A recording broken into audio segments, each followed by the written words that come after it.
Hi viewers, இன்றைக்கி நம்ம என்ன வீடியோ பார்க்க போகிறோம்னா நம்ம பலாசோறு. ஓகேங்களா? இது தாளிச்ச சோறுன்னு சொல்லுவாங்க, புலாவுன்னு சொல்லுவாங்க. இது பலாசோறு. அதுக்கு தேவையான பொருள் 1 கப் அரிசி, துளசி அரிசி எடுத்துக்கோணுங்க.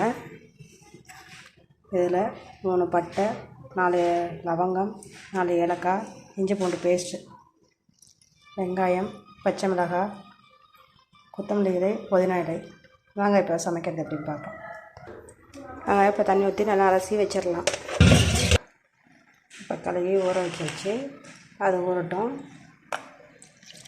அதுக்குள்ள நம்ம தாளித்து விட்டுக்கலாம். அடுப்பத்தை வச்சாச்சு. எண்ணெய் ஊற்றிக்கலாம். தேவையான அளவு மட்டும் ஊற்றிக்கணுங்க. வெங்காயம் வணங்குற அளவு தான். எண்ணெய் காயிட்டோம். தேவைப்பட்ட நெய் கூட ஊற்றிக்கலாம். பாருங்கள், எண்ணெய் ஹீட் ஆகிடுச்சு, வாசடிக்குது.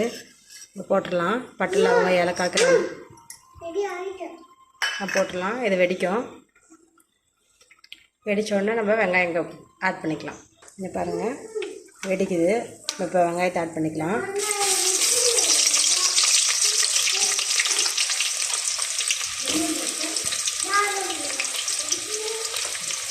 லைட்டாக சிவக்கிற அளவுக்கு வறுத்தா போதும்.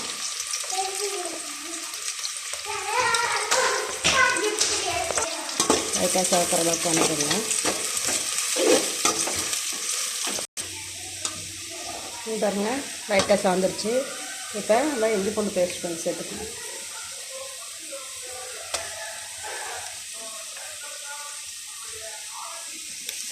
லைட்டாக ஆட் பண்ண போதும். வணக்கிக்கலாம்.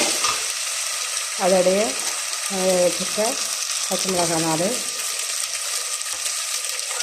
புதினா மல்லி எல்லாம் ஒன்றா சேர்ந்து நல்லா ஆட் பண்ணி லைட்டாக 1 நிமிஷம் நல்லா வணக்கிடுவோம். வணங்கிடுச்சு. இப்போ நம்ம தண்ணி ஆட் பண்ணிக்கலாம். அது எந்த கப்பில் அரிசி ஆடணுமோ அதே கப்பில் 1க்கு 2 தண்ணி ஊற்றிக்கலாம். 2 கப் விட்டாச்சு. தேவையான அளவு உப்பு போட்டுக்கலாம்.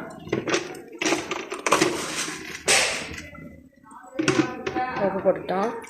உப்பு போட்டு கொதிக்கட்டும். பாருங்கள், இப்போ நல்லா கொதிக்குது. உப்பு செக் பண்ணிவிட்டு நம்ம அரிசி ஆட் பண்ணிக்கலாம். அரிசி நம்ம ஆட் பண்ணிக்கிறோம்.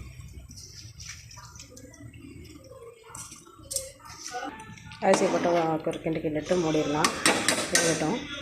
அப்பப்போ எடுத்துகிட்டு ஒரு கிண்டிக்குங்க. தண்ணி லைட்டாக இருக்கிற வரையிலும். பாருங்கள், தண்ணியெல்லாம் சுண்டிடுச்சு.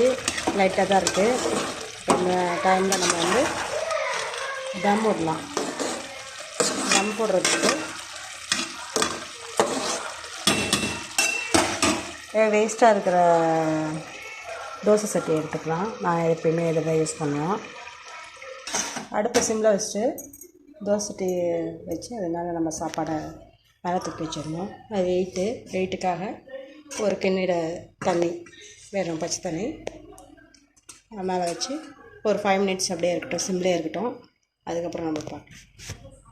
10 நிமிஷம் ஆயிடுச்சு. வாங்க ஓப்பன் பண்ணி பார்க்கலாம் எப்படி இருக்குன்னு. பாருங்கள், தண்ணியெலாம் சுண்டிடுச்சு. சாப்பாடு பாருங்கள், நல்லா குழப்பம் இருக்குது.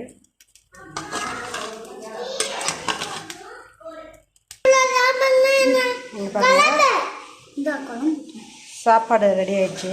நாங்கள் இப்போ இன்றைக்கி சிக்கன் குருமா வச்சுருக்கோம். அதாவது டேஸ்ட் பண்ணும்போது செம்மையாக இருக்கும். இருக்க பார்க்கலாம். சிக்கன் குருமா போகிறோம்.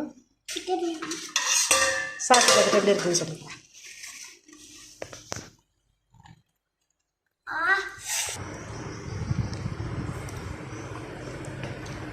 எப்படி பாருக்கு? சூப்பராக இருக்கு.